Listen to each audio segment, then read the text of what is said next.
ইমাম আহমদ ইবনে হাম্বল একটা হাদিস সংগ্রহ করার জন্য তিনি বেরিয়ে গেলেন। বসরার দিকে যাচ্ছে, লম্বা পথ অতিক্রম করার পর তিনি সিদ্ধান্ত নিলেন যে রাত্র হয়ে গেছে, থাকার জন্য আল্লাহর ঘরে আশ্রয় নেওয়া দরকার। মসজিদে ঢুকলেন, গাট্টি রাইখা নামাজ আদায় করলেন। মসজিদের খাদেমকে বললেন, আজকের রাত্রটা কি মসজিদে থাকা যাবে? খাদেম স্পষ্ট জানায় দিলেন, না, থাকা যাবে না, কারণ থাকা নিষেধ। কারণ খাদেম তো জানে না যে ইনি হলেন এজিগর শ্রেষ্ঠ আলেম ইলমুদ্দাহার ইমাম আহমদ ইবনে হাম্বল। যে যারে চিনে সে তারে মানে, যে যারে চিনে না সে তারে মানতে চায় না, মানতে চায়। গাট্টি লইয়া বের হয়ে গেছে। ইশারের নামাজ আর এক মসজিদে পড়লো। নামাজের পরে খাদেমকে বললো, একটু থাকার জন্য বারান্দাটা খুলে দাও। খাদেম বলল, হবে না, কমিটি বলেছে রাত্রিবেলা এখানে কাউকে থাকতে দেওয়া হবে না। খাদেম যদি জানতো ইনি হলেন শ্রেষ্ঠ আলেম, মসজিদে রাখতেন না, মাথায় করে বাড়ি নিয়ে যেতেন। কিন্তু খাদেম তো চিনে না। আগের যুগের আল্লাহওয়ালাদের ভিতরে কোনো ভাবসাব ছিল না, তারা শাবাশিরা চলতো, মানুষ তাদেরকে খুঁজা বের করত। ইমাম আহমদ ইবনে হাম্বল সিদ্ধান্ত নিলেন যে হয়তো আমার জন্য থাকা উপযোগী না মসজিদ। মসজিদ থেকে বেরিয়ে গেলেন, হাঁটতে হাঁটতে অনেক দূরে চলে গেলেন। প্রচন্ড কুয়াশা, ঠান্ডার ভিতরে কিছুই দেখা যায় না। কিছু দূর যাওয়ার পরে তাকায় দেখতে আছে চুলার আগুন উপরের দিকে উঠতেছে। বুঝতে আর বাকি না, এখানে চুলা জ্বলতেছে, চুলার উপরে তাওয়া দেওয়া, এক যুবক দাঁড়ায় দাঁড়ায় রুটি ভাজতেছে। ইমাম আহমদ ইবনে হাম্বল কাছে গিয়া বললেন, ও যুবক, আজকের রাত্রটা যদি তোমার গরম চুলার কিনারায় কাটায় দেই, তাহলে কি তোমার কষ্ট হবে? যুবক বলল, না, কষ্ট হবে না। আপনি একজন মুসলমান, আমার চুলার কিনারায় যদি আপনি একটু ঘুমান, এটা তো আমার জন্য খুশনসিব। থাকেন আপনি, ভিতরে কম্বল আছে, আইনা দিচ্ছি, রুটি আছে, যত মনে চায় খান, আরামে ঘুমান, ফজরের টাইমে আমি আপনার ডাইকে দিব। ইমাম আহমদ ইবনে হাম্বল কয়, ও দয়ার মালিক আল্লাহ, এ তোমার কেমন নিয়ম? তুই মসজিদে গেছি, ধাক্কায়া বাইর করে দিছে, এখানে দেখি গরম রুটি আর গোশত লইয়া বয়া হইছে। এই জন্য কখনো ঘাবড়াইতে না। এই দরওয়াজা 10টা বন্ধ হতে পারে, 11টার বেলায় খুলে দিতে পারেন কে? কখনো ঘাবড়াবেন না, অস্থির হবেন না। চাকরি হচ্ছে না, বেশি টেনশন করবেন না, চেষ্টা করেন, ট্রাই করেন। আপনার রবের দরওয়াজা কখনোই বন্ধ থাকে না। আপনি উকি মারেন, অটোমেটিকলি ব্যবস্থা করে দিবেন কে? আল্লাহ তাআলা। ইমাম আহমদ ইবনে হাম্বল গাট্টি পাশে রাইখা গরম চুলার কিনারায় পিঠটা লাগাইয়া ঠেকনা দিয়া শুয়ে আছে। আর যুবকের চেহারার দিকে তাকায়া দেখতেছে, নূর ঝলমল করতেছে, নিজের হাতে পরিশ্রম করতেছে, রুটি বেলতেছে। হাত দিয়া রুটি বেলে, জিব্বা দিয়া বাড়ি মারে, কি পরে কানটা লাগায়া শুনতেছে, জিব্বা লড়ায়া লড়ায়া পড়তেছে, আস্তাগফিরুল্লাহ, এটা পড়তেছে। এটা কি মনে করছেন আপনি? 20 কোটি টাকা দিলে যে উপকার না হবে, এর চেয়ে বেশি উপকার হবে একবার যদি কেউ ইস্তেগফার করে। এটা আপনাকে তো হেলায় খেলায় আপনি এটা নষ্ট করতে আছেন। আবার শুনতে আছে, জিব্বা লড়াইয়া পরে আস্তাগফিরুল্লাহ, রুটি বেলতে আছে আর পরে আস্তাগফিরুল্লাহ, রুটি তাওয়ায় দেয় পরে আস্তাগফিরুল্লাহ। যে যারে চিনে সে তারে মানে, যে যার পরিচয় পায় সে তার জন্য পাগল হয়ে যায়। যে তার রবকে চিনছে, জীবন চলে গেল ফজরের টাইমে ঘুমায় থাকতে পারে না। যে তার আল্লাহকে চিনে ফেলাইছে, যে মনে করে যে আমার হায়াতের মালিক আল্লাহ, আমার মতো অনেক মানুষকে রব্বুল আলামিন পঙ্গু বানাইয়া বিছানায় ফেলাইয়া রাখছে। অনেক যুবককে গাড়ি অ্যাক্সিডেন্টের মাধ্যমে কবরের বাসিন্দা বানায় দিছি। হঠাৎ হঠাৎ মানুষদেরকে আল্লাহ তাআলা দুনিয়া থেকে বিদায় করতেছে। কত যুবককে রব্বুল আলামিন ঘুমের ভিতরে জায়গায় প্যারালাইজ বানায়া দিছে। যে তার রবকে চিনে জীবন চলে গেল, সে গুনাহের রাস্তায় পা বাড়াইতে পারে না। ইমাম আহমদ ইবনে হাম্বল তাকায় দেখতে আছে, যুবক রুটি ভাজে আর পরে আস্তাগফিরুল্লাহ। কাস্টমার দোকানে ঢুকতেছে, পড়তেছে আস্তাগফিরুল্লাহ, রুটি খাচ্ছে, পরে আস্তাগফিরুল্লাহ। কাস্টমার টাকা দেয়, টাকা ক্যাশ বাক্সে ঢুকায়, পরে আস্তাগফিরুল্লাহ। ইমাম আহমদ ইবনে হাম্বল আশ্চর্য হয়ে গেলেন, কৌতূহল বশত প্রশ্ন করলেন, এটা কোন তসবিহ, খালি আস্তাগফিরুল্লাহই পড়ে? এই যুবক, কি পড়ো রে ভাই? ভাই পড়ি আস্তাগফিরুল্লাহ, রব তুমি আমারে ক্ষমা কইরা দাও। এটা পড়িরা তুমি কতটুকু লাভবান হয়েছো? যুবক বলতে আসি, মুরব্বি শুনে নেন, আল্লাহ রাব্বুল আলামিন এই ইস্তিগফারের বরকতে আমার প্রত্যেকটা দোয়া কবুল করে নিয়েছে। আর আস্তে বাইতে গিয়ে কল সুবহানাল্লাহ। আপনি কি মনে করছেন সব দোয়া কবুল? আল্লাহ আমাকে মুস্তাজাবুদ দাওয়া বানায়া দিয়েছে। মুস্তাজাবুদ দাওয়া তাকে বলা হয় যার প্রতিটা দোয়া কবুল করেন কে? সব দোয়া কবুল। ইমাম আহমদ ইবনে হাম্বল গরমের শীতের দিন অস্থির হয়ে গেছে, বলে কি সব দোয়া কবুল? কিন্তু আফসোস, একটা দোয়া এখনো কবুল হয় নাই। কি সেই দোয়া? বলে আমার আব্বার মুখে শুনছি, যুগের শ্রেষ্ঠ আলেম ইমাম আহমদ ইবনে হাম্বল। আমার মনটা চায় যদি একবার তার সাথে সাক্ষাৎ করতে পারতাম, আমার দিলটা ঠান্ডা হয়ে যেত। আমি আমার রসুলকে দেখি নাই, হযরত আবু বকরকে দেখি নাই, ওমরকে দেখি নাই, উসমানকে দেখি নাই, দামি দামি কোন সাহাবীকে দেখি নাই, তাবিঈনকেও দেখি নাই। তবে আব্বার মুখে শুনছি যুগের শ্রেষ্ঠ আলেম ইমাম আহমদ ইবনে হাম্বল নাকি শ্রেষ্ঠ আলেম, শ্রেষ্ঠ বুজুর্গ। যদি একবার তারে পাইতাম, হাতের সাথে হাতটা লাগাইয়া মুসাফা করতাম। ইমাম আহমদ ইবনে হাম্বল নিজেকে আর সামাল দিতে পারে না, এই চোখের পানি ছেড়ে দিয়া বলে, বাবা এই দোয়াটাও রব কবুল করেছে, তাকে খুঁজতে হবে না, তিনি তোমার চুলার কিনারায় দাঁড়িয়ে আছে। এজন্য রাসূলুল্লাহ বলেছেন, ইস্তেগফার বেশি বেশি পড়ো, ইস্তেগফার পড়লে ক্ষমার দরওয়াজা খুলে দিবেন কে? জীবনে অনেক অপরাধ করেছি, এজন্য বেশি বেশি ইস্তেগফার করি। বেরোলেন, ইস্তেগফার পড়লে যে কি করে মানুষ মুস্তাজাবুদ দাওয়া হয় শুনেন। রাত্রিবেলা সফরে তিনি বেরোলেন, হাদিস সংগ্রহের সফর। পথিমধ্যে এক মসজিদে মাগরিবের নামাজ পড়লেন, এশার নামাজ পড়লেন। প্রচন্ড শীত, তিনি ভাবলেন আজকের রাতটা মসজিদেই কাটায় দেই, ফজরের সালাত পড়ে তারপরে বেরোব। ব্যাগ থেকে কাঁথা বের করে তিনি শুয়ে পড়লেন। কিন্তু মসজিদের দারোয়ান এসে বলে, মসজিদে তো থাকা যাবে না, আপনি বের হন। ইমাম আহমদ ইবনে হাম্বল বললেন, আমি বৃদ্ধ মানুষ, প্রচন্ড শীত, কই যাব? আমি ফজরেরও মুসল্লি, ফজর নামাজও এই মসজিদে পড়বো, আমার এই বাজান তুমি থাকতে দাও। দারোয়ান বলেন, নো, থাকা যাবে না, মসজিদে থাকা যাবে না, বের হন, না হলে গাঠটি সহ বের করে দেব। চিনে নাই এটা যে ইমাম আহমদ ইবনে হাম্বল, সে বুঝতে পারে নাই। তো দারোয়ানের সাথে সুবিধা করতে না পেরে ইমাম আহমদ ইবনে হাম্বল ব্যাগ নিয়ে বেরোয় গেলেন। প্রচন্ড শীত, কাঁপছেন। হঠাৎ দেখে সামনে এক বাজার, ওই বাজারে এক খাব্বাজ বসে আছে। খাব্বাজ মানে রুটি বিক্রেতা, খাব্বাজ মানে যুবক, একজন রুটি বিক্রেতা, রুটি বিক্রি করে। যে যুবককে সালাম দিলেন, আসসালামু আলাইকুম। যুবক পড়লো, আলাইকুম আসসালাম। ইমাম আহমদ ইবনে হাম্বল বলল, যুবক, আমি মুসাফির মানুষ, থাকার জায়গা নাই, প্রচন্ড শীত। এই যে তুমি চুলার মধ্যে উনুনে রুটি বানাচ্ছ, আমি যদি তোমার চুলার পাশে বসে রাতটা কাটাই, তোমার কোনো সমস্যা হবে? যুবক বলেন, নো, কোনো সমস্যা নাই, আহলান ওয়া সাহলান ওয়া মারহাবান বিক, খোশ আমদেদ, সুস্বাগতম, আসেন। আপনি আমার চুলার পাশে বসে আগুন পোহালে আমার সমস্যা কি? আসেন আসেন, বসেন, আপনি মুরব্বী মানুষ। ইমাম আহমদ ইবনে হাম্বল আল্লাহ শুকরিয়া করে চুলার পাশে বসে শীতের রাতে চুলা থেকে তাপ নিচ্ছেন, আগুন পোহাচ্ছেন। আর তিনি দেখতে লাগলেন যুবক আটা দিয়ে রুটি বানায় আর পরে আস্তাগফিরুল্লাহ, রুটির খামির বানায় আর পরে আস্তাগফিরুল্লাহ, গোল গোল করে খামির দিয়ে দলা বানিয়ে সাজিয়ে রাখে আর পরে আস্তাগফিরুল্লাহ, রুটি বেলুন দিয়ে বলে এটারে চুলার ভেতরে ঢুকায় আর কি পড়ে আস্তাগফিরুল্লাহ। ক্রেতা আসলে ক্রেতাকে রুটি দেয় আর পরে ক্রেতার হাত থেকে টাকা নিয়ে ক্যাশ বক্সে রাখে আর কি পড়ে। ইমাম আহমদ ইবনে হাম্বল তো অবাক, ঘটনা কি? আসার পর থেকে এই যুবকটারে দেখতেছি খালি পড়ে আস্তাগফিরুল্লাহ আস্তাগফিরুল্লাহ। তিনি কৌতূহল বশত বললেন, যুবক, মা লাকা ইয়া শাব দাইমান তাকরাউনা আস্তাগফিরুল্লাহ, হে যুবক, তোমার ঘটনাটা কি? আসার পর থেকেই তুমি শুধু দেখতেছি পড়তেছো আস্তাগফিরুল্লাহ আস্তাগফিরুল্লাহ, কারণটা কি? যুবক বলে, আমি সবসময় ইস্তেগফারের সাথে আঠার মতো লেগে থাকি, আর লেগে থাকার কারণে এর বরকতে আল্লাহ আমাকে মুস্তাজাবুদ দাওয়া বানিয়ে দিয়েছে। মানে আল্লাহ আমাকে এমন বানিয়েছে যে আমি দোয়া করা মাত্রই আমার দোয়া কবুল করে কে? আল্লাহ। ইমাম আহমদ ইবনে হাম্বল বললেন, আনতা মুস্তাজাবুদ দাওয়া, তুমি মুস্তাজাবুদ দাওয়া, মানে তুমি দোয়া করলে সেটা কবুল হয়ে যায়? যুবক বলে, নাআম আনা মুস্তাজাবুদ দাওয়া, আমি আমার জীবনে যত দোয়া করেছি সব কবুল করে নিয়েছে কে? আল্লাহ। আমি মুস্তাজাবুদ দাওয়া, আমি দোয়া করতে দেরি কবুল হতে সেটা দেরি হয় না। তবে আমার পুরো জীবনের সব দোয়া কবুল হলেও একটা দোয়া এখনো কবুল হয় নাই। এটা শুনে ইমাম আহমদ ইবনে হাম্বলের কৌতূহল, কিউরিসিটি আরো বেড়ে গেল। তিনি বললেন, তোমার জীবনে সব দোয়া কবুল হয়েছে, একটা দোয়া কবুল হয় নাই, কি সেই দোয়া আমারে বলো? যুবক বলে, আমার জীবনে যে দোয়াটা কবুল হয় নাই সেটা হচ্ছে আমি আল্লাহর কাছে দোয়া করে বলেছিলাম, আল্লাহ, শুনেছি এই জামানার সবচেয়ে বড় মুহাদ্দিসের নাম হচ্ছে ইমাম আহমদ ইবনে হাম্বল, আমি যেন ওই ইমাম আহমদ ইবনে হাম্বলের কপালে একটা চুমু দিয়ে মরতে পারি, তুমি তৌফিক দিও।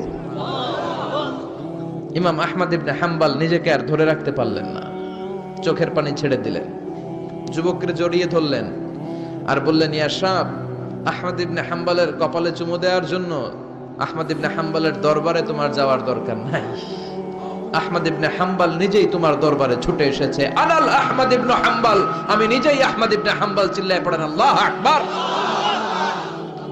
যুবকটি চিৎকার মেরে সাইয়েদনা আহমদ ইবনে হাম্বলকে জড়িয়ে ধরল আহমদ ইবনে হাম্বলের হাতে হাত রেখে মুসাফা করলো।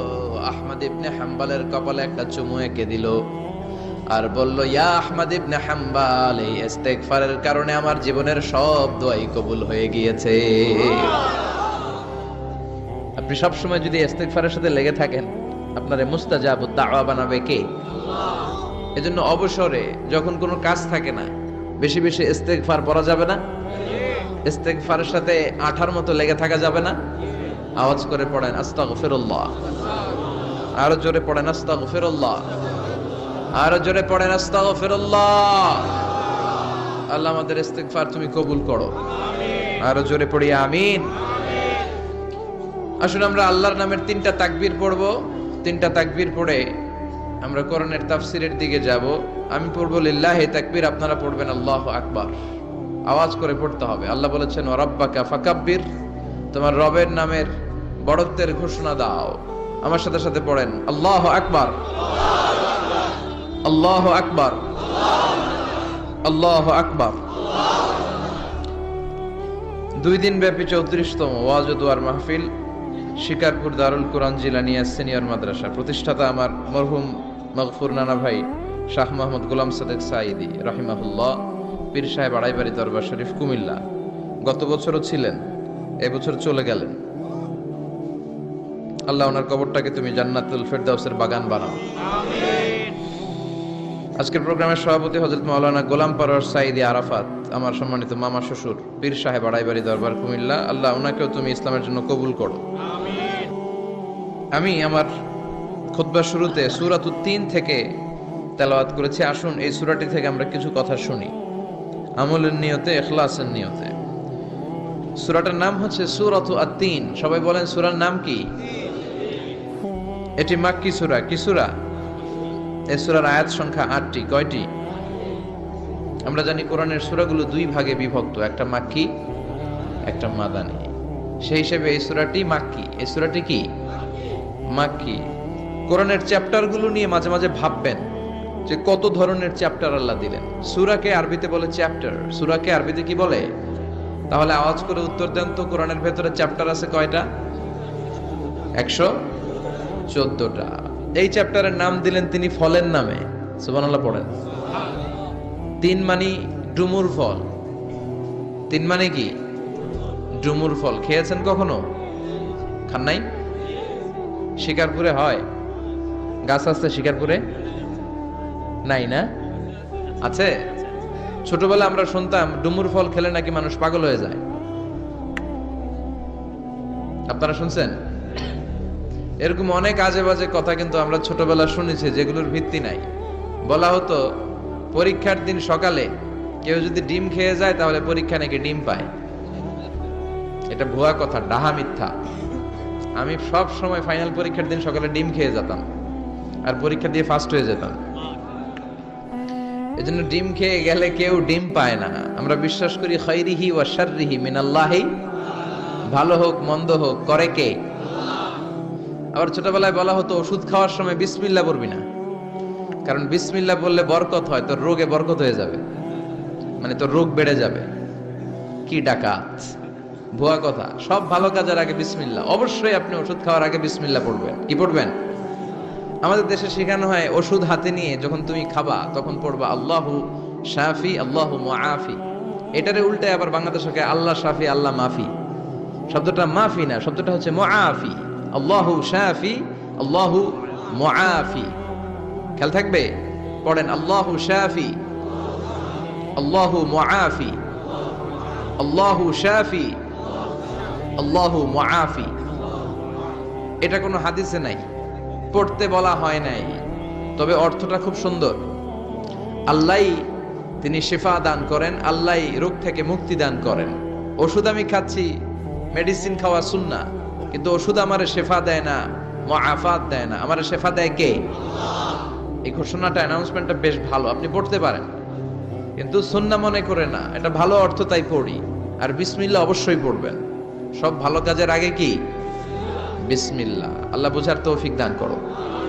তো এই যে এগুলো ভুয়া কথা, মাশহুর, এগুলোকে বলে মাশহুরুন বাইনা আলসিনাতিন নাস, মানুষের ঠোঁটে ঠোঁটে মুখে মুখে প্রচলিত, কোনো ভিত্তি নাই। এরপরে ছোটবেলা শুনতাম জট কলা খাওয়া যাবে না, মানে জোড়া কলা খেলে নাকি 2 বাচ্চা হয়, যমজ বাচ্চা নাকি হয়, একসাথে 2 বাচ্চা বলে না। আমি আরো বেশি বেশি খাইতাম, বলতাম এটা তো আরো ভালো, এক লগে 2 বাচ্চা হলে 2 বারের কষ্ট একবারে সারলো, তাই না? এক একটা মায়ের এক একটা বেবি জন্ম দিতে কষ্ট হয় না? শুধু কষ্ট, কি পরিমাণে কষ্ট এটা মা জানে, বাবা জানে না। এজন্য বিষ্ণু বলেছেন মায়ের মর্যাদা বাবার চেয়ে কয় গুণ বেশি। আবার আল্লাহ বলেছেন হামালাতু উম্মুহু, বাবা তোমারে পেটে ধরে নাই, পেটে ধরেছে কে? ওয়াহানান আলা ওয়াহান, ব্যথা কষ্ট জ্বালা পেইন বাবা সহ্য করে নাই, করেছে কে? ওয়াফিসালুহু ফি আমাইন, 2 বছর তোমারে বাবা দুধ খাওয়ায় নাই, দুধ খাওয়ালো কে? মায়ের এক ধারে দুধের দাম, কাটিয়া গায়ের চাম, পাপস বানাইলে ঋণের শোধ হবে না, এমন দরদি ভাবে কেউ হবে না আমার মাগো, এমন দরদি ভাবে কেউ হবে না আমার মাগো, ঠিক কি না? বিষ্ণু বললেন লাউ কাতাতা জিলদাক, গায়ের চামড়াগুলো কেটে কেটে রোদে শুকিয়ে যদি মায়ের পায়ের 2টা জুতাও বানিয়ে দাও, ছোটবেলা যে দুধ খেয়েছো সেটার 1 ঢোক দুধের শোধ আদায় হবে না। এজন্য মা যে কি কষ্ট করে, এখানে বেশিরভাগই আমরা নরমাল প্রসেসে পৃথিবীতে এসেছি, তাই না? সিজারিয়ান বেবি খুব কম, থাকলে 1-2টা। নরমাল প্রসেসে একটা বাচ্চাকে ডেলিভারি করতে একটা মায়ের যে কত কষ্ট হয় আপনি কল্পনাই করতে পারবেন না। চিকিৎসা বিজ্ঞান বলে একজন সুস্থ মানুষ, ব্যথার একটা ইউনিট আছে, মাত্রা, ব্যথা মাপার একক, 45 ইউনিট পেইন বা ব্যথা একজন মানুষ সহ্য করতে পারে। ব্যথার তীব্রতা বা মাত্রা যদি 45 ইউনিটের বেশি হয়, যদি ছাড়িয়ে যায়, হয় লোকটা বেহুশ হবে নয় মরে যাবে। আমার আর আপনার মা যখন আমাদেরকে নরমাল প্রসেসে ডেলিভারি করেছেন তখন তারা 45 না 57 ইউনিট প্লাস 57 থেকে 60 ইউনিটের পেইনও তারা ছাড়িয়ে গেছে। 57 ইউনিটেরও বেশি ব্যথা তারা সহ্য করেছে, যেটা কোনো অ্যাক্সিডেন্টে আপনার দেহের 206টা হাড্ডি আছে তো 20টা হাড্ডি একসাথে কোনো অ্যাক্সিডেন্টে ভেঙে গেলে যত ব্যথা তার চেয়েও বেশি ব্যথা। এজন্য মায়ের মনে কষ্ট দেয়া যাবে? মায়ের মনে কষ্ট দিয়ে জীবনে কেউ সফল হতে পারে নাই। সাইয়েদনা মুসা আলাইহিস সালাম আল্লাহর একবার জিজ্ঞেস করলেন, আল্লাহ মাইয়াকুনু জালিসি ইয়াউমাল কিয়ামা, আল্লাহ আমার সাথে কিয়ামতের দিন জান্নাতের সাথী কে হবে? আল্লাহ বললেন জালিসুকা ফিল জান্নাতি জাজ্জার, তোমার সাথী হবে কিয়ামতের দিন বিচার শেষে জান্নাতে যখন ঢুকবা তোমার সাথী হবে একজন কসাই। কসাই চিনেন? কি করে? গোশত কাটে। সাইয়েদনা মুসা আলাইহিস সালাম অবাক হলেন, ঘটনা কি? কসাই, আমি হইলাম নবী আর আমার সাথে জান্নাতে থাকবে? হাউ কাম ইটস পসিবল, এটা কিভাবে সম্ভব? আল্লাহ বললেন নিজেই দেখে আসো এটা কেমন কসাই। সাইয়েদনা মুসা আলাইহিস সালাম ছদ্মবেশে কসাইয়ের দোকানে দাঁড়িয়ে রইলেন, দেখলেন স্পেশাল বিশেষ কোনো আমল নাই, কসাই শুধু গোশত কাটে, গোশত বিক্রি করে। দিন শেষে দোকান বন্ধ করে প্যাকেটের ভেতরে গোশত নিয়ে বাড়িতে রওনা হয়েছে। বাড়ির ভেতরে ঢুকে যাওয়ার পর সাইয়েদনা মুসা আলাইহিস সালাম ঘরের দরজার কড়া নাড়লেন। কসাই বলে মান আনতা, তুমি কে? মুসা আলাইহিস সালাম বললেন আনা মুসাফির, আমি মুসাফির, থাকার জায়গা নেই, আপনি যদি থাকার জায়গা দেন আপনার বাড়িতে থাকবো। কসাই বলে আসেন। সাইয়েদনা মুসা আলাইহিস সালাম ঢুকলেন। কসাই বলে এই ঘরে একটু থাকেন, ওই ঘরে আমার একটু কাজ আছে। মুসা আলাইহিস সালাম বললেন যান, কাজ সেরে আসেন। মুসা আলাইহিস সালাম খেয়াল করলেন ওই ঘরে মাচার উপর থেকে বয়োবৃদ্ধ এক নারীকে তিনি নামিয়ে গোসল করালেন, টাওয়াল দিয়ে গা মুছিয়ে দিলেন, নতুন জামা পরিয়ে দিলেন। এরপর দোকান থেকে আনা সুন্দর গোশতের টুকরাটারে নিজ হাতে কেটে রান্না করলেন, তারপর রুটি বানালেন, আর গোশত আর রুটি হাতে নিয়ে ওই মহিলার মুখে তুলে দিচ্ছেন। মহিলা খাচ্ছে, খায় আর বিড়বিড় করে কি যেন দোয়া পড়ে। সুবহানাল্লাহ পড়বেন না? ওই মহিলাকে খাওয়ানোর পরে কসাই সাইয়েদনা মুসা আলাইহিস সালামকে মেহমান হিসেবে খাবার নিয়ে আসলেন। বললেন ও পথিক খাবার খান, সকালবেলা আপনিও চলে যাবেন, আমিও যাব আমার দোকানে, খেয়ে আপনি ঘুমিয়ে পড়েন।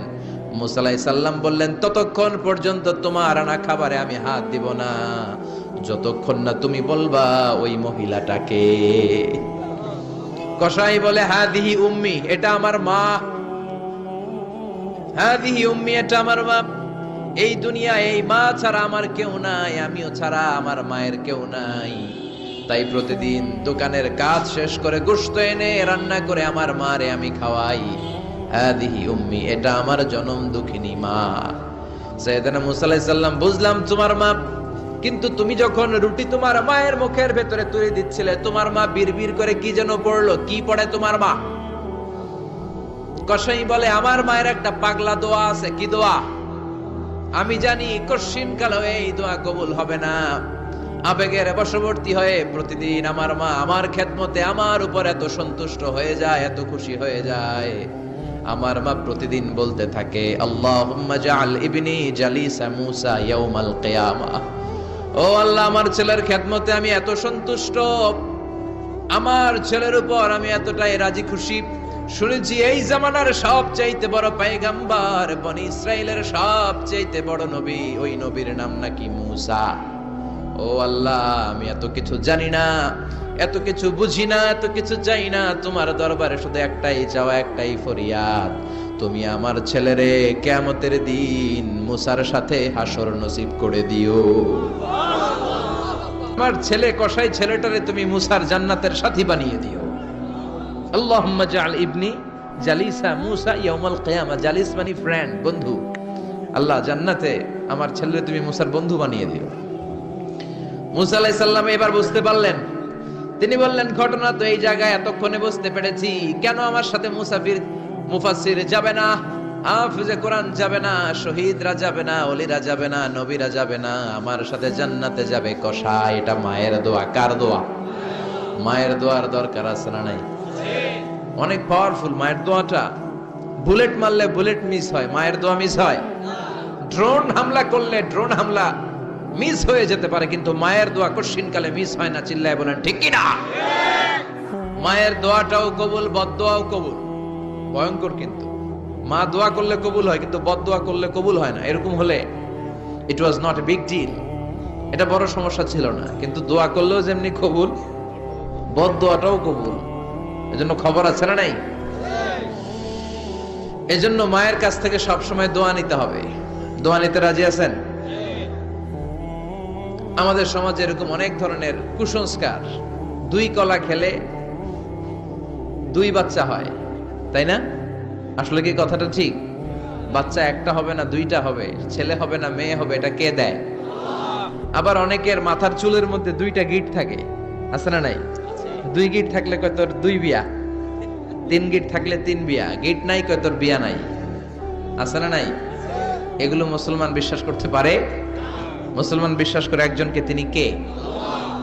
তো এই 3 ফল, এটা খেলে মানুষ পাগল হয়ে যায় না। এটা স্বাস্থ্যকর একটা খাবার। বাংলাদেশের 3 আর আরব দেশের 3 এর পার্থক্য আছে। আরব দেশের 3 খুব সুস্বাদু। তো এই 3 এর নামে আল্লাহ একটা সূরা দিলেন। সূরার নাম হচ্ছে সূরাতুত তিন।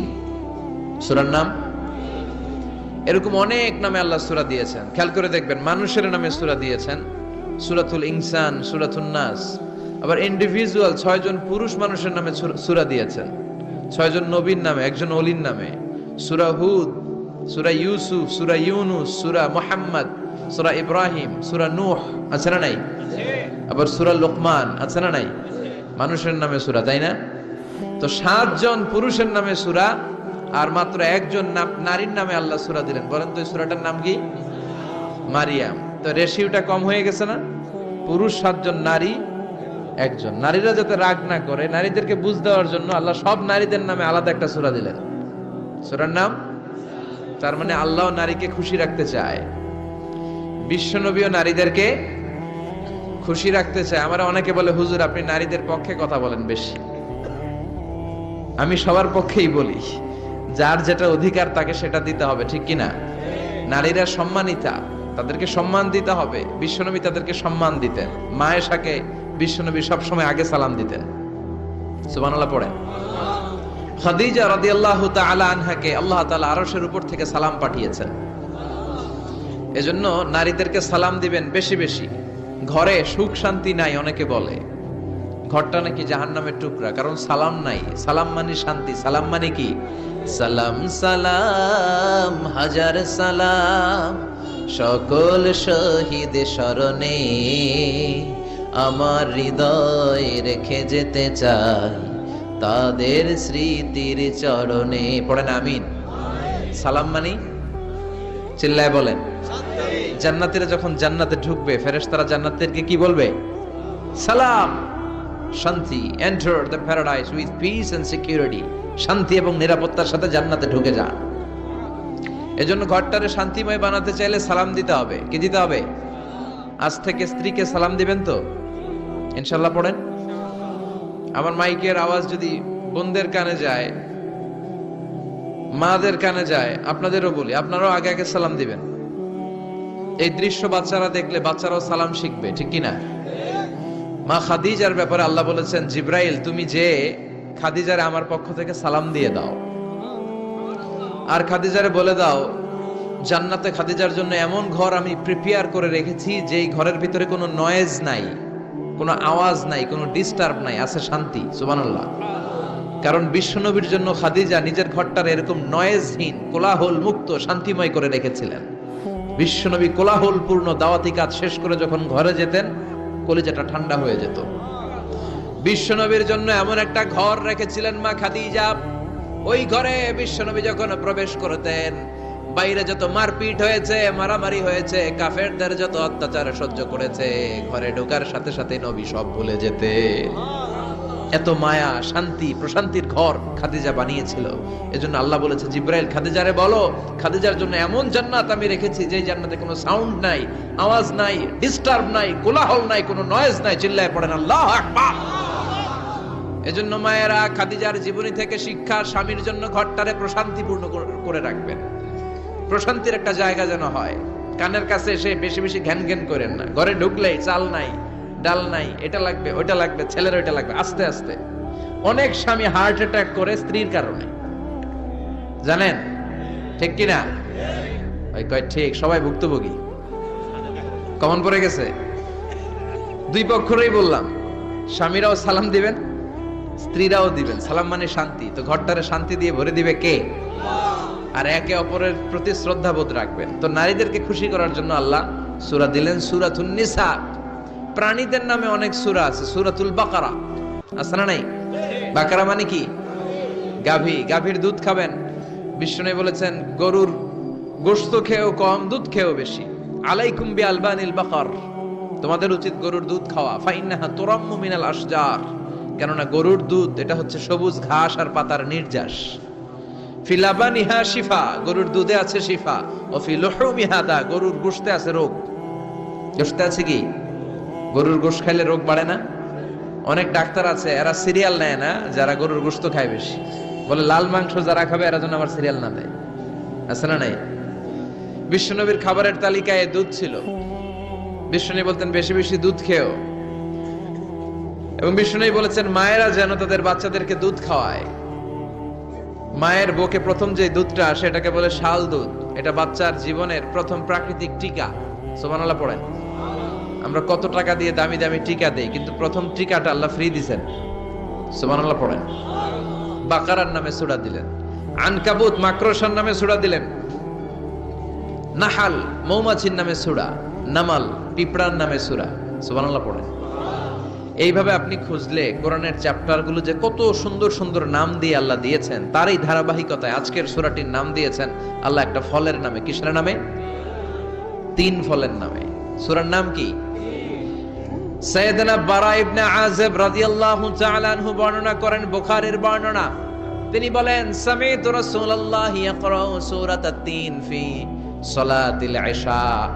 আমি বারা ইবনে আযিব রাদিয়াল্লাহু তাআলা আনহু এশার নামাজে বিশ্ব নবীকে সূরাতুত তিন তেলাওয়াত করতে শুনেছি। কোন নামাজে? কোন সূরা পড়তেন? কোন নামাজে? কোন সূরা? মনে থাকবে? পড়বেন তো? তিনি বলেছেন এশার নামাজে আমি বিশ্ব নবীকে সূরাতুত তিন তেলাওয়াত করতে শুনেছি। ফামা সামি'তু আহসানা সাউতিন মিন সাউতি রাসূলিল্লাহ। আল্লাহর রাসূলের কণ্ঠের চাইতে এত মধুর কণ্ঠ আমার জীবনে শুনি নাই। বিশ্বনবী যখন তেলাওয়াত করতেন সাহাবাদের কলিজা ঠান্ডা হয়ে যেত। সাহাবারা মাঝে মাঝে খাবার না পেলে ঘরে খাদ্য না থাকলে বিশ্বনবীর কাছে চলে আসতেন, এসে বিশ্বনবীর চেহারার দিকে তাকায় থাকতেন, ওনার কণ্ঠে তেলাওয়াত শুনতেন। বিশ্বনবীর তেলাওয়াত শুনলে চেহারার দিকে তাকায় থাকলে ক্ষুধার কথা তারা ভুলে যেতেন। কি কণ্ঠ ছিল বিশ্বনবী! অনেকে বলে সাইয়েদনা দাউদ আলাইহিস সালামের কণ্ঠ ছিল অনেক চমৎকার, এটা ঠিক, কিন্তু বিশ্বনবীর চাইতে বেশি সুন্দর না। আকাবা উপসাগরের তীরে বসে সাইয়েদনা দাউদ যখন তেলাওয়াত করতেন, সাগরের মাছগুলো সাগর ছেড়ে ডাঙ্গায় চলে আসতো, বনের পশু বন ছেড়ে বাইরে আসতো, আকাশের পাখি আকাশ ছেড়ে দিয়ে নিচে নেমে আসতো। কিন্তু বিশ্বনবীর কণ্ঠটা এর চেয়ে বেশি সুন্দর ছিল। সুবহানাল্লাহ পড়েন। বিশ্বনবী সারাদিন যে কোরআনের আয়াতগুলো নাজিল হয়েছে, প্রত্যেক রাত্রে এশার নামাজের পর ঘরের মধ্যে বসে বসে আয়াতগুলো তেলাওয়াত করতেন। আর মক্কার আবু জাহেল, উতবা, সাইবা, ওয়ালিদ ইবনে মুগীরা সবাই লুকিয়ে লুকিয়ে তেলাওয়াত শোনার জন্য বাড়ির চিপায় চলে আসতো। আবু জাহেল, উতবা, সাইবা এটা কি বিশ্বনবীর পক্ষের লোক না বিপক্ষের? বিপক্ষের লোক হয়েও নবীর কণ্ঠের তেলাওয়াত শোনার জন্য পাগল। তাইলে কণ্ঠটা কি নরমাল কণ্ঠ ছিল? যেন তেন কণ্ঠ ছিল? আবু জাহেল ছিল মক্কা শহরের প্রেসিডেন্ট। সে ঘোষণা দিয়ে দিত, কেউ মুহাম্মাদের কণ্ঠের তেলাওয়াত শুনবা না, শুনতে যেতে পারবা না। সবাইকে নিষেধ করে রাত্রিবেলা চোরের মতো নিজেই যাইতো। সুবহানাল্লাহ পড়েন। হজের মৌসুমে আবু জাহেল ঘোষণা দিয়ে দিল, খবরদার, মক্কায় ঢুকার যতগুলো গেট আছে সবগুলো গেটে তোরা দাঁড়ায় থাকবি, হাজীদেরকে বলবি মক্কায় নতুন একটা পাগল এসেছে, তার কথা যারা শুনে তারাও পাগল হয়ে যায়। নাউজুবিল্লাহ পড়েন। তার কর্মী বাহিনী হজের মৌসুমে বিভিন্ন গেটে পাঠায় দিল, মক্কায় ঢুকার হাজীদের যত গেট, বিভিন্ন দেশ থেকে হাজীরা আসবে, কর্মীদেরকে বলে দিল তোরা বলবি এই এলাকায় নতুন এক পাগলের আমদানি হয়েছে, নাম মুহাম্মদ। পড়েন নাউজুবিল্লাহ। যারাই এই মুহাম্মাদের কণ্ঠের তেলাওয়াত শুনে তারাও পাগল হয়ে যায়। আদেশ অনুযায়ী কর্মীরা মক্কার গেটে দাঁড়িয়ে দাঁড়িয়ে হাজীদেরকে বলল, হাজী সাহেব হজে যান, জমজম খান, খেজুর খান, হজ করেন, সমস্যা নাই, কিন্তু নতুন এক পাগল আসছে, এই পাগলের নাম মুহাম্মদ। এই পাগলের কাছে যারা যায় হেরাও পাগল হয়ে যায়। হাজী সাহেবরা কোনোদিন এই মুহাম্মদ নামটা শুনে নাই, এই প্রথম শুনলো। শুই নাই মনে মনে কয়, যেদিকে যাব আর নাই যাব, আগে মুহাম্মাদের কাছে যাব। সবার আগে কার কাছে যাব? কারণ মানুষের একটা অভ্যাস হচ্ছে, আল ইনসানু হারিসুন আলা মা মুনিয়া, মানুষের যেটা করতে নিষেধ করা হয় বেশি ওইটা মানুষ করে বেশি। মনে মনে হাজিরা বলে, তোমরা নিষেধ করছো তো অবশ্যই যাব, দেখি মুহাম্মদটা কে। তার মানে আমাদের বিরুদ্ধে অপপ্রচার করলে এটা আমার পক্ষের প্রচার হয়ে যায়। সুবহানাল্লাহ পড়েন। ইসলামের বিরুদ্ধে অপপ্রচার করলে এটা কি হয়ে যায়? প্রচার হয়ে যায়। ইউরোপ আমেরিকাতে ইসলামের নামে ট্যাগ লাগায় এক্সট্রিমিস্ট, জঙ্গি, আমরা নাকি জঙ্গি, আমরা নাকি এক্সট্রিমিস্ট। তো যারা সিভিলিয়ান আছে, খ্রিস্টিয়ান সিভিলিয়ান, ইউরোপ আমেরিকার সাধারণ জনগণ, তারা ভাবে ঘটনা নাকি মুসলমানদের বিরুদ্ধে এত কথা কেন?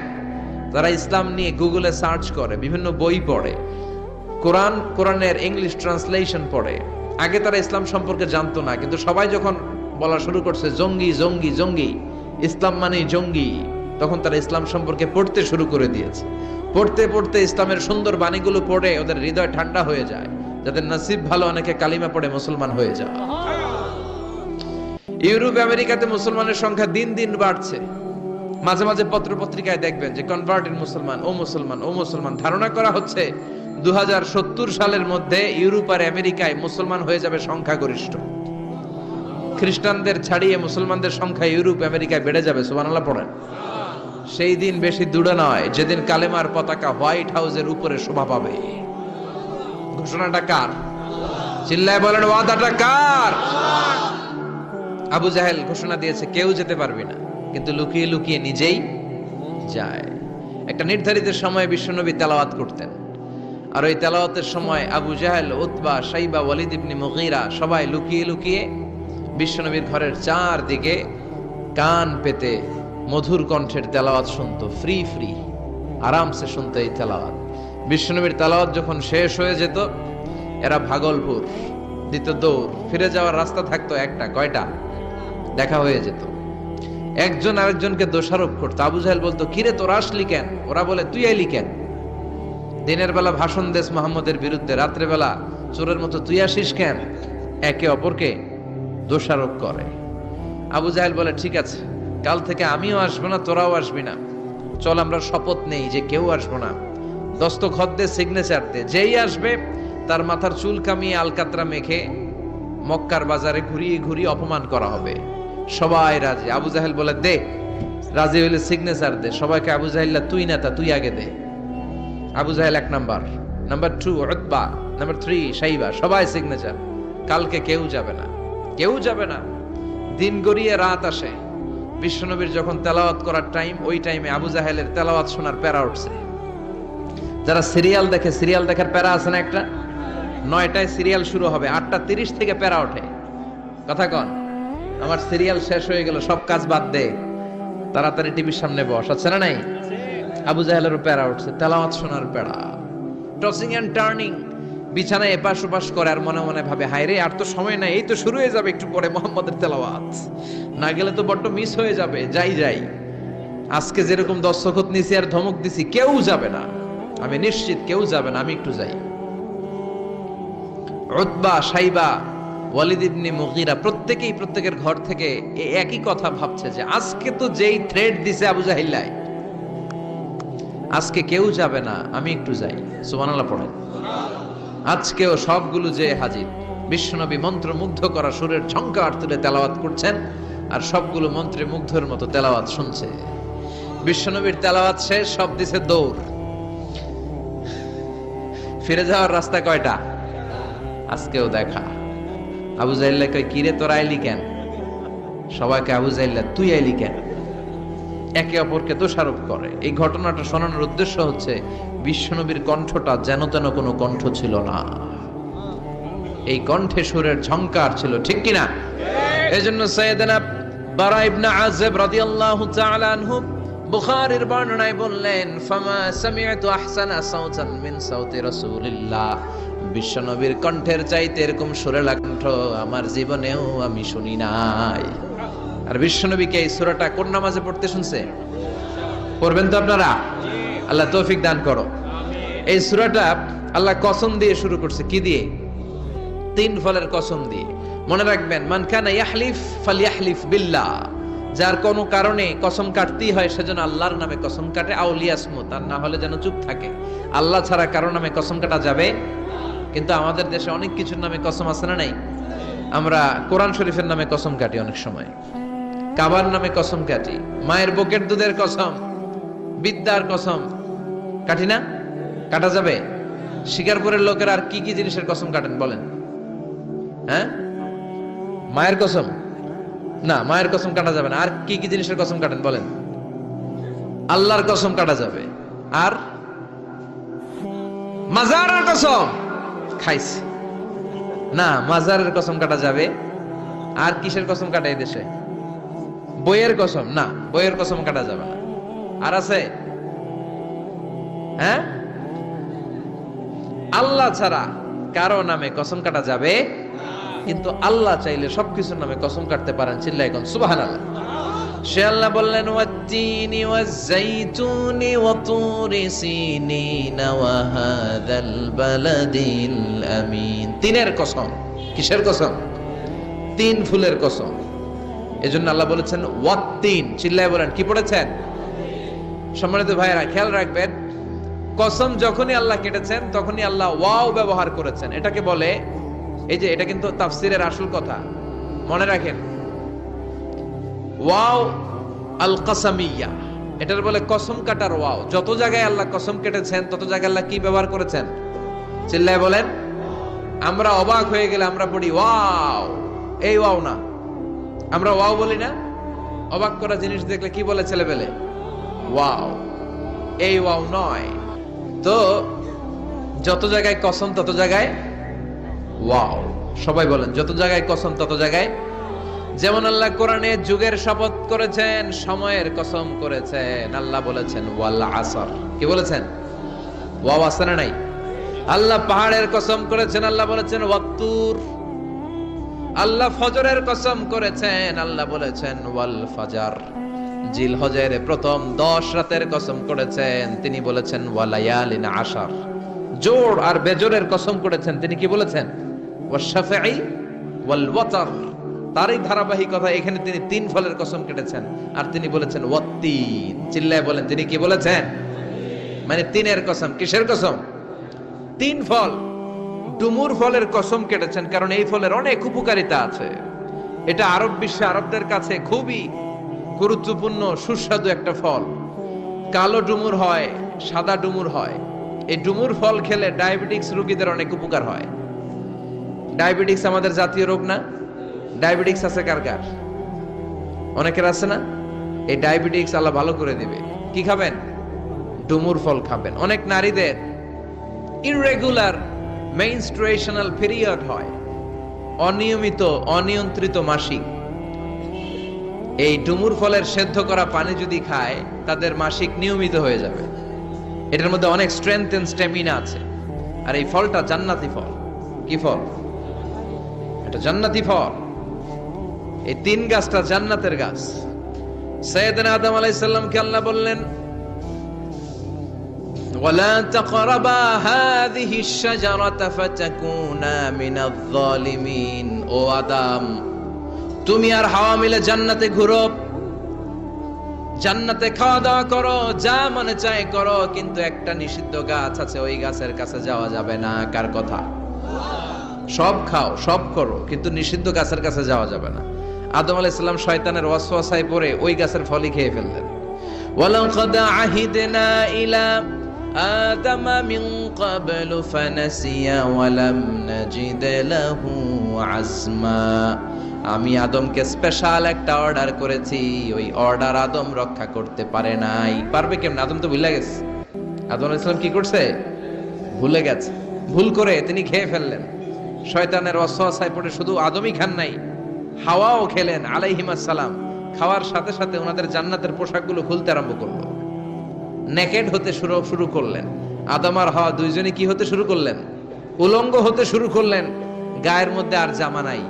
সম্মানিত ভাইয়েরা, এখানে শিক্ষণীয় যে বিষয়টা সেটা হচ্ছে শয়তানের কাজ, শয়তানের মিশন জান্নাতেও যেটা ছিল দুনিয়াতেও এটা। শয়তানের মিশন হচ্ছে আদম জাত, বনি আদমের দেহ থেকে কেমন করে কাপড় খোলা যায়, নারীদেরকে কেমন করে উলঙ্গ করা যায়। জান্নাতে যেমনি আদম আর হাওয়া আলাইহিস সালামের কাপড় শয়তান খুলেছে, দুনিয়াতেও শয়তান আমাদেরকে অশ্লীল বানাতে চায়। চিল্লায় বলেন ঠিক কিনা? এজন্য আমার মায়েরা, আমার বোনেরা, যাদের কানে আমার মাইকের আওয়াজ যায়, খবরদার, শয়তানের এই ওয়াসওয়াসায় ফাঁদে পা দেয়া যাবে না। শয়তান চেয়েছে জান্নাতে কেমন করে মা হাওয়ার কাপড় খুলে ফেলা যায়, দুনিয়াতেও শয়তান চায় কেমন করে আপনাদেরকে নেকেড বানানো যায়। ঠিক কিনা? বাংলাদেশে নারীদের কাপড় এখন দেহের মধ্যে বাড়ছে নাকি কমছে? আছি আমরা এখন জামানায়, লাজ শরম গেছে হারায়। ঠিক কিনা? পাতলা শাড়ির বাহার, পাখি ড্রেস, লেহেঙ্গা পোশাক দেখে নারীর লাজে মরে যাই। হায় হায়, আছি আমরা এখন জামানায়, লাজ শরম গেছে হারায়। ঠিক কিনা? পোশাক আশাক নারীদের খাটো হতে শুরু করেছে। এটা শয়তানের মিশন। এজন্য মায়েরা, বোনেরা, খবরদার, পোশাককে ছোট করবেন না, খাটো করবেন না। হেজাব পরবেন। এই হেজাবকে ফরজ করেছে কে? এই হেজাব আপনার অধিকার। আপনার অধিকার আপনি বুঝে নেন। হেজাব আপনার অহংকার। এই হেজাব হচ্ছে আপনার আভিজাত্যের প্রতীক। চিল্লায় বলেন ঠিক কিনা? নারী অধিকারের যারা কথা বলে, নারী আন্দোলনের কথা যারা বলে, তাদের কথায় কান দিবেন না। এরা বক্তব্যের মঞ্চে উঠে নারীর অধিকারের কথা বলে, কিন্তু তাদের ঘরেই নারীরা বেশি নির্যাতিতা। তাদের ঘরের কাজের মেয়েগুলাই বেশি নির্যাতিতা। চিল্লায় কোন ঠিক কিনা? তারাই লোহা গরম করে কাজের মেয়েগুলোর পিঠে ছ্যাঁক দেয়। তারাই সুযোগ পেলে ধর্ষণে সেঞ্চুরি করতে দ্বিধাবোধ করে না। চিল্লায় এখন ঠিক কিনা? শয়তানের মিশন জান্নাতে ছিল যেটা, দুনিয়াতেও এটা। পোশাক কি করে আলাদা করা যায়? এজন্য হেজাব যেন আমরা ভুলে না যাই। হেজাব আপনার আভিজাত্যের প্রতীক, আপনার সৌন্দর্য, আপনার সম্ভ্রম, আপনার স্ট্যাটাস তো আপনার হেজাবের মধ্যে শোভা পায়। ঠিক কিনা? কিন্তু দিনকে দিন পোশাক ছোট হতে শুরু করেছে। নতুন নতুন অনেক পোশাক বেরোয় নারীদের। কি পোশাক আছে বলেন তো একটা? হ্যাঁ, পাখি। আর কি আছে? লেহেঙ্গা আর কিরণমালা। আর এগুলো পড়বেন না, হেজাব পড়বেন। হেজাবে একটা নারীকে যত সুন্দর, রূপবতী, গুণবতী, সুস্নিগ্ধা লাগে, অন্য কোনো পোশাকে লাগে? আল্লাহ আমাদেরকে বোঝার তৌফিক দান করুন। সাইয়েদনা আদম আলাইহিস সালাম, হাওয়া আলাইহিস সালাম জান্নাতের ভেতরে যখন উলঙ্গ হয়ে গেল, লজ্জাস্থান ঢাকার জন্য জান্নাতের বিভিন্ন গাছের দিকে দৌড়ায়, দৌড়িয়ে দৌড়িয়ে যেই গাছের পাতা দিয়ে তারা সেদিন লজ্জাস্থান ঢেকেছিল, ওই গাছের নাম ছিল তিন গাছ। কি গাছ? ওই তিনের কসম কোরআনে কেটেছে কে? সেজন্য আল্লাহ বললেন, ওয়াত্তিনি ওয়াজ্জাইতুনি ওয়া তুরি সিনিনা ওয়া হাযাল বালাদিল আমিন। সুবহানাল্লাহ পড়েন। তিনের কসম, জাইতুনের কসম। জাইতুন মানে জলপাই। আওয়াজ করে বলতে হবে, জাইতুন অর্থ খাইছেন? জলপাইয়ের আচার খাই না আমরা? জাইতুন মানে জলপাই, ইংরেজিতে বলে অলিভ। তবে আমাদের জলপাই আর আরব দেশের জলপাই একটু গুণগত পার্থক্য আছে। আরব দেশের জলপাই একটু ছোট হয়, আমাদের গুলা সাইজে বড় হয়। আরব দেশের জলপাই একসাথে অনেকগুলা খাওয়া যায়, আর আমাদের দেশের জলপাই আবার 2-3টার বেশি খাওয়া যায় না, অনেক টক না? এই 7টা জলপাই আর একটা তিন, এই মিক্স রেশিওতে যদি আপনি রেগুলার খান, আপনার বার্ধক্য রোধ হবে, আপনার স্বাস্থ্য ভালো থাকবে। আলহামদুলিল্লাহ পড়েন। এই জাইতুন গাছগুলো আরব দেশে হিল ট্র্যাক্টস, পাহাড়ি এরিয়াতে হয়, শত বছর বেঁচে থাকে। বিশ্বনবী বলেছেন, কুলু যাইতা ওয়াদাহিনু ফাইন্নাহা মিন শাজারাতিন মুবারাকা। বিশ্বনবী বললেন, জাইতুনের তেল খাও, জাইতুনের তেল গায়ের মধ্যে দাও, জাইতুনের তেল মালিশ করো, জাইতুনের ভেতরে বরকত ঢুকায় দিয়েছে কে? জাইতুনের তেল দাড়িতে চুলে মালিশ করলে দাড়ি চুল সহজে পাকে না। বিশ্বনবী সব সময় দাড়িতে চুলে জাইতুন মাখতেন। আমি নিজেও মাখি প্রতিদিন, আপনারাও মাখবেন। বাজারে পাওয়া যায়, যে বলবেন অলিভ অয়েল, কি বলবেন? অলিভ অয়েল বললে আপনাকে দিবে। স্পেনের, মেড ইন স্পেন, এদের অলিভ অয়েল ভালো। ফিলিস্তিনের যে অরিজিনাল অলিভ অয়েল, এটা ভালো, এটা খাওয়া যায়। তাম্বুতু বিদ্দুহুনি ওয়া সিবগিল আকিলিন, এটার অনেক কাজ, খাওয়াও যায়, মালিশও করা যায়, জাইতুনের ডাল ভেঙে মেসওয়াকও করা যায়। সুবহানাল্লাহ পড়েন। বিশ্বনবী বললেন, নি'মাস সিওয়াকি আয-যাইতুন, জাইতুনের মেসওয়াক কতই না ভালো। ফাইন্নাহা সিওয়াকি ওয়া সিওয়াকুল আমবিয়াই মিন ক্বাবলি, কেননা আমি বিশ্বনবী নিজে জাইতুনের ডাল ভেঙে মেসওয়াক করি, আমার আগে লক্ষাধিক নবীরা সবাই জাইতুনের ডাল দিয়ে মেসওয়াক করেছেন। সুবহানাল্লাহ পড়েন। আপনার দেহের ব্যাড কোলেস্টেরলের লেভেল কমে যাবে যদি জাইতুন আপনি খান। দাড়িতে মাখবেন, চুলে মাখবেন, আবার সালাদের মধ্যেও জাইতুনের তেল দিয়ে খাওয়া যায় যদি এক্সট্রা ভার্জিন হয়। লেস দেন 1% অ্যাসিড দিয়ে এটাকে পিউরিফাইং করলে এটার বলে এক্সট্রা ভার্জিন। এরপর আরেকটা আছে ভার্জিন, 2% অ্যাসিড দিয়ে পিউরিফাইং করে। 3-4-5% অ্যাসিড দিয়ে পিউরিফাইং করলে ওটার বলে রিফাইন্ড পিওর। ওটা গায়ে মালিশ করবেন, বরকত আছে না নাই? এজন্য এই দুইটার কসম কোরআনে কেটেছে কে? এরপরে রব্বুল আলামিন বলেন, ওয়া তুরি সিনিন,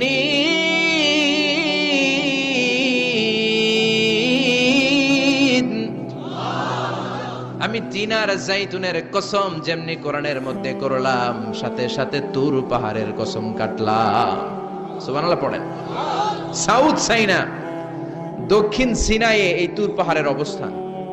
মিশরের 2টা জেলা আছে, উত্তর সিনাই, দক্ষিণ সিনাই। এই দক্ষিণ সিনাইতে 2285 মিটার উঁচু এই পাহাড়। সাইয়েদনা মুসা আলাইহিস সালাম এই পাহাড়ে উঠে কথা বলতেন কার সাথে? তাওরাতের মতো কিতাবকে আল্লাহ তাআলা কাঠের তক্তার মধ্যে লিখে এই পাহাড়ের উপর নাজিল করেছে। কাঠের তক্তা চিনেন? কাঠ দিয়ে মোটা মোটা তক্তা বানায় না?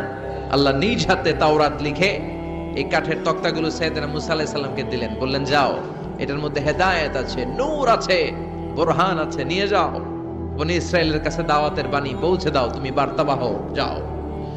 সাইয়েদনা মুসা আলাইহিস সালাম দেখলেন ছোট্ট ছোট্ট কিছু কাঠের ফলকার তক্তা, ভাবলেন কাঁধের মধ্যে তুলে নিয়ে যাই, এর চেয়েও কত ভারী ভারী জিনিস আমি মুসা কাঁধের মধ্যে তুলে বেড়াই। কিন্তু সাইয়েদনা মুসা আলাইহিস সালাম তক্তার মধ্যে হাত দিয়ে দেখে কাঁধে উঠাবে তো দূরের কথা, নাড়াতেই পারে না। সুবহানাল্লাহ পড়েন। কাঁধে উঠাবে তো দূরের কথা, কি করতে পারে না? নাড়াতেই পারে না। মুসা আলাইহিস সালাম ভাবলেন, এদিক দিয়ে মনে হয় শক্ত, ওদিকে মনে হয় নরম, ওদিক দিয়ে ধরি, ওদিকে টান দেয়, ওদিকেও নড়ে না, মাঝখানে ধরে টান দেয়, নড়ে না। ঘটনা কি? এর চেয়ে কত বড় তক্তা কাঁধে লয়ে ঘুরি, আর এগুলো নড়ে না কেন? আল্লাহ জিব্রাইলরে বলেন না একটু হেল্প করতে? আল্লাহ বললেন, যাও, তোমারে হেল্প করতে কইছে। মুসা আলাইহিস সালাম বললেন, ভাই জিব্রাইল, তুমি এদিক দিয়ে ধরো, আমি ওদিক দিয়ে ধরি। আমরা এরকম ধরে বলি না, মারো টান হেইয়ো, এই দুইজনে হেইয়ো হেইয়ো শুরু করছে। কিন্তু তক্তা নড়ে না। মুসা আলাইহিস সালাম বললেন, চলো পজিশন চেঞ্জ করি, তুমি এদিকে আমি ওদিকে, মারো টান আরো জোরে, কিন্তু তক্তা নড়ে না। মুসা আলাইহিস সালাম বললেন, আল্লাহ, জিব্রাইলের যে সঙ্গী ফেরেশতা 11 বলো না একটু হেল্প করতে। আল্লাহ বলে, যাও হেল্প করে আসো। এবার সবাই মিলে মারো টান আরো জোরে, গায়ে যত জোর আছে। মুসা আলাইহিস সালাম তক্তা ধরে টান দিলেন, টানের চোটে প্রত্যেকটা লোমকূপ দিয়ে ঘাম বেরোতে শুরু করেছে। এক একটা টানে কোমরের রক ছিঁড়ে যাওয়ার অবস্থা, কিন্তু তক্তা নড়ে। আল্লাহ ডেকে বললেন, মুসা, রক ছিঁড়ার দরকার নাই, আর ঘেমে অস্থির আর ঘর্মাক্ত হওয়ার দরকার নাই। আসলে তক্তার এত ওজন না, কিন্তু তক্তার মধ্যে যে বাণীগুলো আছে, বাণীগুলো কার? এটা আমার বাণী রে মুসা, এগুলো আমার কথা, এগুলো আমার দেওয়া কিতাব, এগুলো সাধারণ দুনিয়ার বাণী নয়, সাধারণ কথা নয়। এই জিনিসটা বোঝাবার জন্য তক্তার ওজন আমি বাড়িয়ে দিয়েছি। এবার ফেরেশতার সাহায্যের দরকার নাই, নিজেই টান দাও, দেখবা উঠাতে পারবা। সাইয়েদনা মুসা আলাইহিস সালাম এখন দেখে টান দিয়ে কাঁধে নেওয়া যায়। সুবহানাল্লাহ পড়েন। এই যে তুর পাহাড় তিনি মুসা আলাইহিস সালামকে দিয়েছিলেন, যেই পাহাড়ের উপরে, পাহাড়টার নাম তাওরাত কিতাব যে তিনি দিয়েছিলেন, যে পাহাড়ের উপরে, ওই পাহাড়টার নাম কি? তুর পাহাড়। বিশ্বনবী মেরাজে যখন গিয়েছিলেন, সাইয়েদনা জিব্রাইল এই তুর পাহাড়ে বিশ্বনবীকে নামিয়ে বললেন, অন্ধকার, ইয়া রাসূলুল্লাহ, উদউল্লাহ, আল্লাহর কাছে দোয়া করেন। বিশ্বনবী বললেন, জিব্রাইল, দোয়া করলাম, কিন্তু কোন জায়গায়, কোন পাহাড়ের উপরে আমারে নামালাম? আমি তো এলাকা চিনি না, পাহাড় চিনি না, কোন পাহাড় এটা? সাইয়েদনা জিব্রাইল বললেন, নবী, হাদিহি জাবাল মুসা তুরে সাইনা, এটা আপনার ভাই মুসার পাহাড়, তুর পাহাড়। সুবহানাল্লাহ। এটার চূড়ায় বিশ্বনবী দোয়া করেছেন। এবং ইয়াজুজ মাজুজের আক্রমণ থেকে বাঁচার জন্য ঈসা আলাইহিস সালাম কিয়ামতের আগে সব মুমিন বান্দাদেরকে নিয়ে তুর পাহাড়ের উপরে উঠবে। সুবহানাল্লাহ পড়েন। আমি নিজেই তুর পাহাড়ের উপরে উঠছি 2 বার জীবনে। আমি মিশরে ছিলাম, তো ওখানে আমি শিক্ষা সফরে 2 বার আমরা প্রায় তুরে সাইনাতে সফর করতাম। ঠান্ডা একটা এলাকা, মিশরে, পুরো মিশরে গরম, ওদিকে ঠান্ডা। 3 ধর্মের লোকদের জন্য এটা একটা তীর্থস্থান, সবাই যায়, ইহুদিরা যায়, খ্রিস্টানরা যায়, আমরাও যেতাম। মাঝরাতে তুর পাহাড়ে উঠতে হয়, ফজরের সময় পৌঁছতে হয়, আবার 7টা-8টার দিকে ব্যাক করতে হয়। 10টা-11টার পরে সূর্যের তাপে পাথরের পাহাড় এত গরম হয়, ওখানে কোনো মানুষ দাঁড়িয়ে থাকতে পারে না। আমরা উঠতেছি কাঁধের মধ্যে ব্যাগ নিয়ে, খ্রিস্টানরা উঠতেছে, ইহুদিরা উঠতেছে। ওটার উপরে খ্রিস্টানদের একটা চার্চ আছে, গির্জা, ইহুদিদের আছে একটা ছোট্ট সিনাগগ। ইহুদিরা যে জায়গায় নামাজ পড়ে ওটারে কি বলে? সিনাগগ। খ্রিস্টানরা যেটাতে নামাজ পড়ে ওটারে বলে চার্চ, গির্জা। আর আমরা যেটাতে নামাজ পড়ি মসজিদ। আমাদের একটা মসজিদ আছে ছোট। ফজরের সময় উঠলাম, উঠে তাকিয়ে দেখি সূর্য কিরণে পুরো তুর পাহাড়ের সিলসিলাতুল জিবাল, পাহাড়ি রেঞ্জ ঝিকিমিকি আলোতে সূর্যের কিরণে চমৎকার এক আভা, রক্তিম আভা ধারণ করেছে। সবাই মিলে আল্লাহর কাছে দোয়া করলাম। এই তুর পাহাড়ের কসম কেটেছে কে? রব্বুল আলামিন বলেন, ওয়াত-তিনি ওয়াজ-যাইতুনি ওয়া তুরি সিনিনা ওয়া হাযাল বালাদিল আমিন। তিনের কসম, জাইতুনের কসম, তুর পাহাড়ের কসম, আর এই নিরাপদ শহরের কসম। এই নিরাপদ শহর দ্বারা উদ্দেশ্য হচ্ছে মক্কাতুল মুকাররমা। নিরাপদ শহর দ্বারা কোন শহর উদ্দেশ্য? মক্কা। যে মক্কার আগের নাম ছিল বাক্কা। মক্কার আগের নাম সবাই বলেন বাক্কা। মক্কার নামে আল্লাহ কোরআন একটা সূরা দিয়েছে, সূরার নাম সূরাতুল বালাদ। লা উকসিমু বিহাযাল বালাদ ওয়া আনতা হিল্লুম বিহাযাল বালাদ। সুবহানাল্লাহ পড়েন। আবার এই শহরের নাম দিলেন আল্লাহ উম্মুল কুরা, জনপদ সমূহের মা। এই শহরের মধ্যে যারাই প্রবেশ করবে নিরাপত্তা দিবে কে? আবার এই শহরের মাঝখানে আল্লাহ এমন একটা ঘর তৈরি করেছে, গোটা বিশ্বের সব মুসলমান ওই ঘরের দিকে মাথা নুইয়ে সিজদায় লুটিয়ে পড়ে। সুবহানাল্লাহ পড়েন। ইন্না আউওয়ালা বাইতি উদিআ লিন-নাস লাল্লাযী বিবাক্কাতা মুবারাক। এই কাবা ঘরকে কেন্দ্র করে প্রতিদিন 120টা রহমত নাজিল হয়। চিল্লায় বলেন তো কয়টা? 60 লিত-তাইফিন, 60টা রহমত যারা তাওয়াফ করে তাদের জন্য। 40 লিল মুসাল্লিন, 40টা রহমত যারা নামাজ পড়ে তাদের জন্য। 60 আর 40-এ কত? বাকি আছে কয়টা? ওয়াল 20 লিন-নাযিরিনা ইলাল কাবা, বাকি 20টা রহমত যারা তাওয়াফও করে না, নামাজও পড়ে না, শুধু কাবার দিকে তাকিয়ে থাকে। সুবহানাল্লাহ পড়েন। আবার কাবার 4টা কর্নার আছে, একটা কর্নারের ভেতরে একটা পাথর আছে, এটাকে বলে ব্ল্যাক স্টোন কর্নার, হাজরে আসওয়াদের পাথর। এই পাথরে যেই চুমো দেয়, পাথর ওই চুমোদানকারীর জীবনের সব গুনাহ টেনে শুষে সব নিয়ে যায়। কিয়ামতের দিন আল্লাহ হাজরে আসওয়াদের 2টা ঠোঁট দিবেন, 2টা চোখ দিবেন, আর দাঁড় করিয়ে দিবেন। আল্লাহর সামনে দাঁড়িয়ে দাঁড়িয়ে হাজরে আসওয়াদ সুপারিশ করবে। আল্লাহর কাছে বলবে, আল্লাহ এই লোকটা আমারে চুমো দিয়েছে, তার জন্য জাহান্নামের আগুন হারাম করে দাও। এই হাজরে আসওয়াদ পাথরের জন্য আমরা চুমো দিতে পারি, আল্লাহ তৌফিক দাও। জোরে বলেন আমিন। এই নিরাপদ শহরের কসম, শহরটার নাম মক্কা। চিল্লায় বলেন শহরটার নাম। এটার মাঝখানে একটা ঘর আছে, আল কাবা আল মুশাররাফা। লক্ষ লক্ষ মানুষ এই কাবা কেন্দ্রিক প্রতিদিন ছুটতে থাকে। আল্লাহ বলেছেন এটা মাসাবাতান লিন্নাস, মানুষের মিলন কেন্দ্র। লক্ষ লক্ষ মানুষ এই কাবাকে ঘিরে নামাজ পড়ে। প্রতিটা জুমার দিন 10 লাখেরও মোর দেন 1 মিলিয়ন মুসল্লি কাবার চারদিকে জুমার সালাত আদায় করে সুবহানাল্লাহ পড়েন। আজান হওয়া মাত্রই মৌমাছির মতো মানুষগুলো ছুটতে থাকে। কাবার আজান শুনেছেন? আল্লাহু আকবার, আল্লাহু আকবার,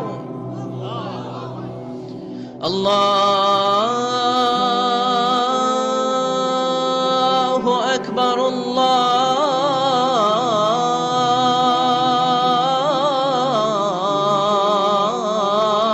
আকবার।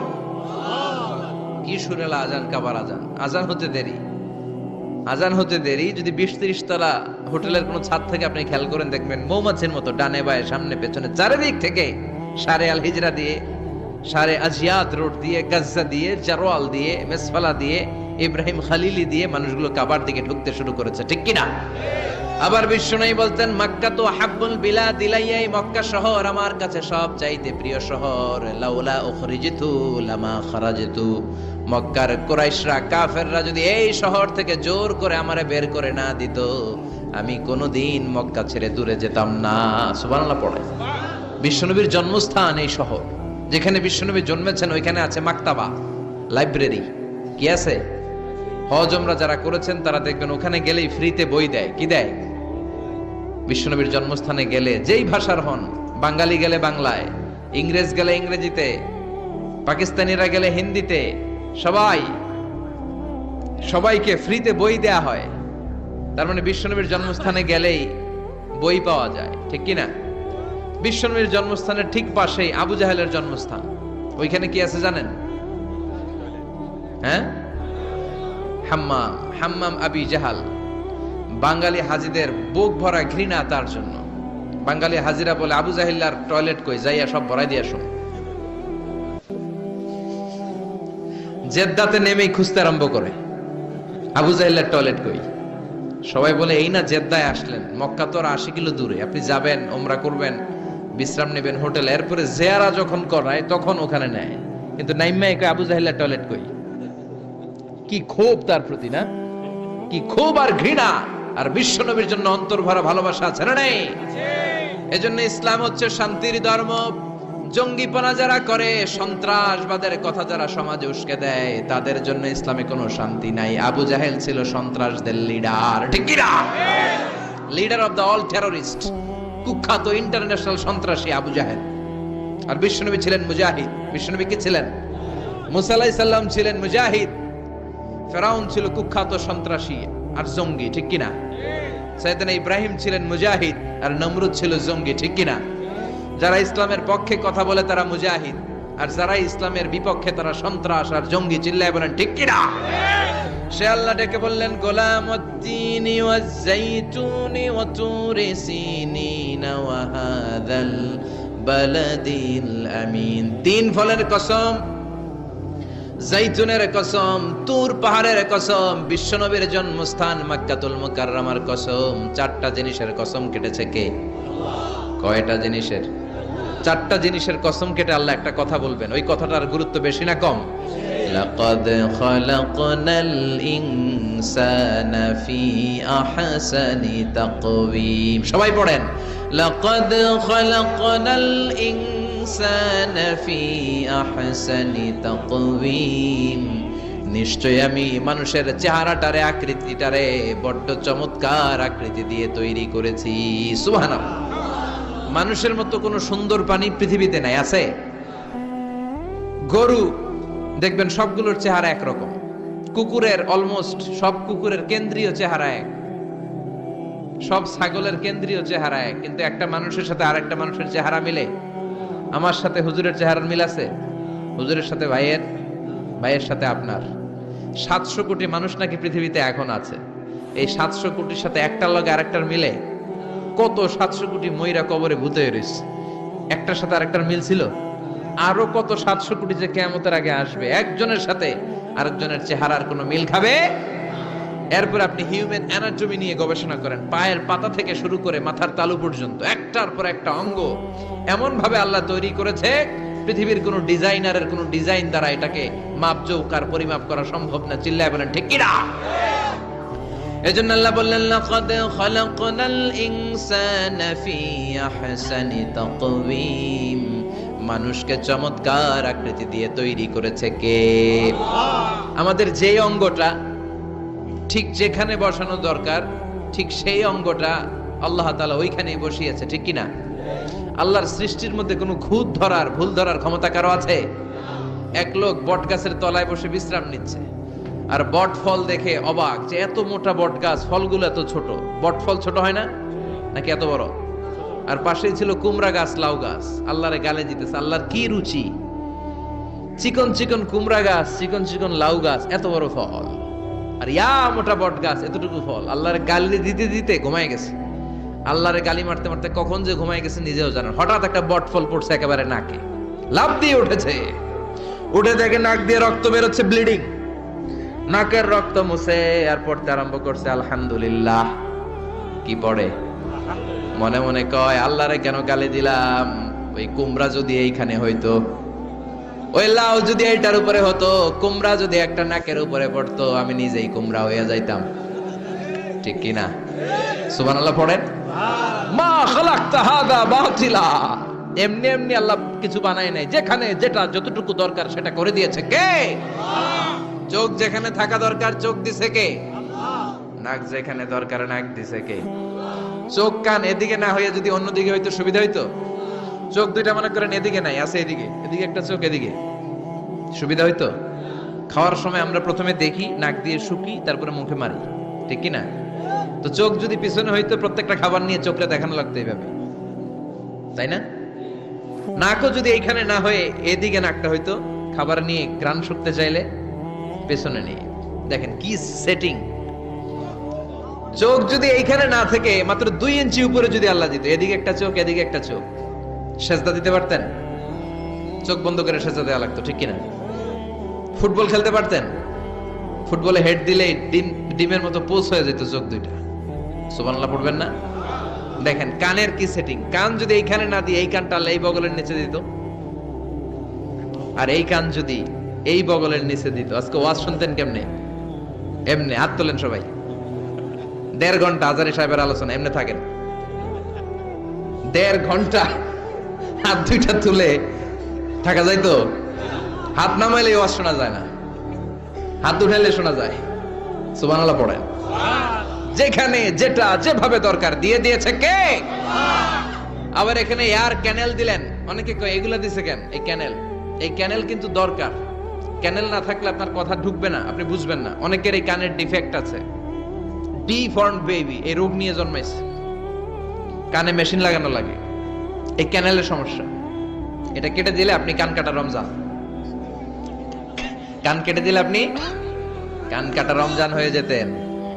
এই ক্যানেল দিয়ে ঘুরে ঘুরে সাউন্ড ওয়েভ গুলো যায়, ফলে আমরা শুনতে পাই। এই ক্যানেল না থাকলে শুনতে পেতাম না। তার মানে মা খালাকতা হাযা বাতিলা, এমনি এমনি কিছু দেয় নাই। 206টা হাড্ডি দিয়ে আমাদের মানুষের দেহ, ছোট্ট হাড্ডিটা আল্লাহ দিয়ে দিছে এখানে। এটার ভিতরে একটা ড্রাম আছে, এটার বলে এয়ার ড্রাম।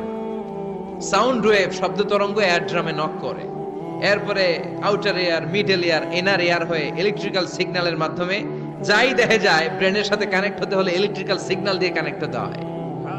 এই সাউন্ড ওয়েভ, শব্দ তরঙ্গগুলো ইলেকট্রিক্যাল সিগন্যাল দিয়ে ট্রান্সমিট হয়ে ব্রেনের হেয়ারিং নার্ভ, শুনবার যে স্নায়ু, ওইখানে নক করে। নক করা মাত্রই শব্দ তরঙ্গ আপনার শুনবার অনুভূতি জাগায়। এই সূক্ষ্মাতি সূক্ষ্ম কাজ কত ছোট্ট আর অল্প সময়ে করে দিচ্ছে কে? চোখ দিয়ে তাকানো মাত্রই দেখি কত রঙের রং দেখি। Human eyes can identify, can recognize more than 10 million colors. আমার কথা না, চক্ষু বিশেষজ্ঞদের কথা। মানুষের চক্ষু 10 মিলিয়নেরও বেশি রং, 1 মিলিয়নে 10 লাখ, 10 মিলিয়নে 1 কোটি, 1 কোটিরও বেশি ধরনের রং এই চোখ শনাক্ত করতে পারে। সাইজ মাত্র 2 মিলিমিটার। ছোট্ট এই চোখ দিয়ে এত কিছু দেখার সুযোগ দিয়েছে কে?